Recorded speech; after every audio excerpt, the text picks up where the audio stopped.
ప్రభుత్వ వైద్య కళాశాల భవనాలన్నీ పునాది దశలోనే ఉన్నాయి.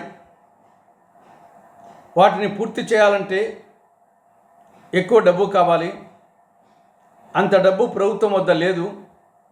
కాబట్టి ప్రభుత్వ వైద్య కళాశాలలను ప్రైవేట్ పరం చేయాలని రాష్ట్ర ప్రభుత్వం నిర్ణయించిందని నిన్న హోమ్ మినిస్టర్ అనిత గారు చెప్పడం జరిగింది.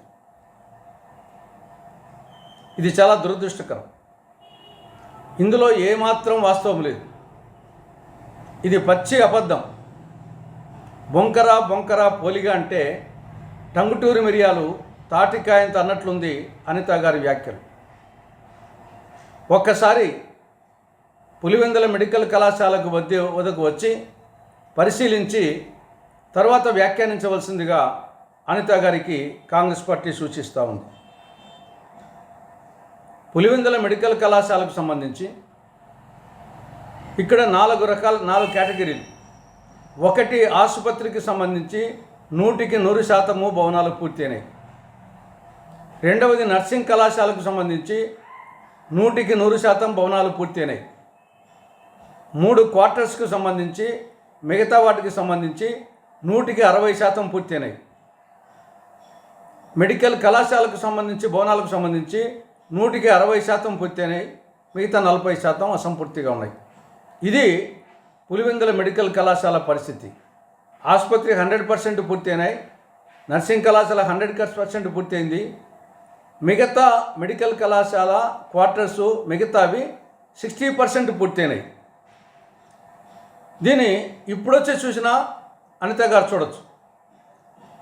నేషనల్ మెడికల్ కమిషన్ ఇక్కడికి వచ్చి పరిశీలించి ఇవన్నీ చూసిన తర్వాతనే వాళ్ళు 2024 ఆగస్టు 16న పులివెందుల మెడికల్ కళాశాలకు, ప్రభుత్వ మెడికల్ కళాశాలకు 50 MBBS సీట్లు కేటాయిస్తూ మంజూరు చేస్తూ జీవో ఇవ్వడం జరిగింది. ఎప్పుడు 2024 ఆగస్టు 16న వాళ్ళు వచ్చి చూసిన తర్వాతనే. మరి నేషనల్ మెడికల్ కమిషను వాళ్ళు ఏమన్నా అవివేకులా? 50 MBBS సీట్లు ఓన్లీ పులివెందులకు మాత్రం ఎందుకు కేటాయించారు, మిగతా వాటికి ఎందుకు కేటాయించలేదు? ఇది కంప్లీట్ అయింది. ఇక్కడ కోర్సులు నిర్వహించడానికి అవకాశం ఉంది. ఇమీడియట్గా నర్సింగ్ కళాశాలలో MBBS వాళ్ళకు క్లాసులు మొదలు పెట్టచ్చు. మిగతా ఈ లోపల మెడికల్ కళాశాల పూర్తి చేయొచ్చు అన్న ఉద్దేశంతోనే నేషనల్ మెడికల్ కమిషన్ 50 MBBS సీట్లు కేటాయించింది.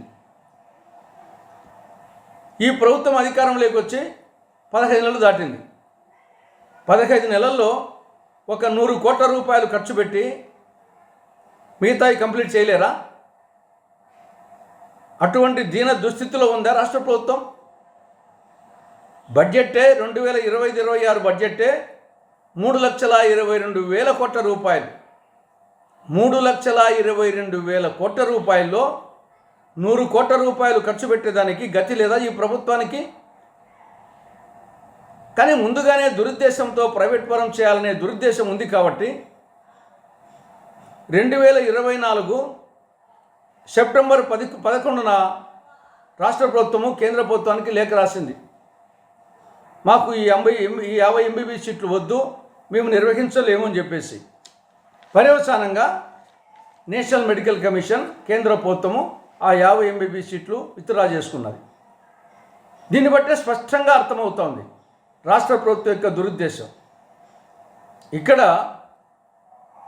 పులివెందుల మెడికల్ కళాశాల పరిసరాల్లో ఎకరా భూమి విలువ 2 కోట్ల రూపాయలు. ఇక్కడ ప్రభుత్వ మెడికల్ కళాశాలకు 50 ఎకరాలు కేటాయించడం జరిగింది. ఇక్కడ 100 రూపాయల చొప్పున 33 సంవత్సరాలకు 100 రూపాయల చొప్పున లీజు. భూమి విలువేమో ఎకరాకు 2 కోట్లు, కానీ లీజేమో ఎకరాకు 100 రూపాయలు. అది 33 సంవత్సరాలకు. అంటే 50 ఎకరాల భూమిని 100 కోట్ల విలువ చేసే భూమిని కేవలం 5,000 రూపాయలకు ప్రైవేట్ వాళ్లకు, కార్పొరేట్ శక్తులకు దారాదత్తం చేయాలని చెప్పేసి రాష్ట్ర ప్రభుత్వం ప్రయత్నం చేస్తూ ఉంది. ఇంతకంటే సిగ్గుచేటి అనే విషయం మరొకటి ఉంటుందా? శ్రీకృష్ణ తులాభారంలో ఒక పద్యం ఉంది, భలే మంచి చౌకబేరం అని. ఆ విధంగా ఉంది పరిస్థితి. అంటే 100 కోట్ల రూపాయలు విలువ చేసే భూమిని 5,000 రూపాయలకు చౌకబేరం. ఈ ప్రభుత్వ మెడికల్ కళాశాలను ప్రైవేట్ పరం చేయడం ద్వారా వచ్చే నష్టాలు: ఒకటి, పేద విద్యార్థులు వైద్య విద్యకు దూరం అవుతారు. ఈ ప్రైవేట్ పరం చేస్తే వాళ్ళు ఎంబీబీఎస్ సీట్లు కోట్ల రూపాయలకు అమ్ముకుంటారు. ప్రతిభ కలిగిన పేద విద్యార్థులు వైద్య విద్యకు దూరం అవుతారు. రెండవది, అనుబంధ ఆసుపత్రుల్లో రోగులు వైద్యానికి ఫీజు చెల్లించాలి.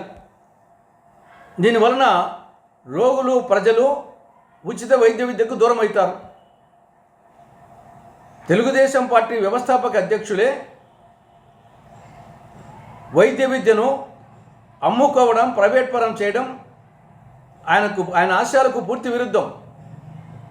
కాబట్టి ఈరోజు ఎన్టీఆర్ ఆశయాలకు పూర్తి విరుద్ధంగా టీడీపీ నేతృత్వంలోని కూటమి ప్రభుత్వం పనిచేస్తూ ఉంది. కాబట్టి ఇప్పటికైనా సరే రాష్ట్రంలోని టీడీపీ నేతృత్వంలోని కూటమి ప్రభుత్వం పునరాలోచించి ప్రభుత్వ మెడికల్ కళాశాలలను ప్రైవేట్ పరం చేస్తూ జారీ చేసిన జీవో 590ని ఉపసంహరించుకోవాలని కాంగ్రెస్ పార్టీ డిమాండ్ చేస్తూ ఉంది.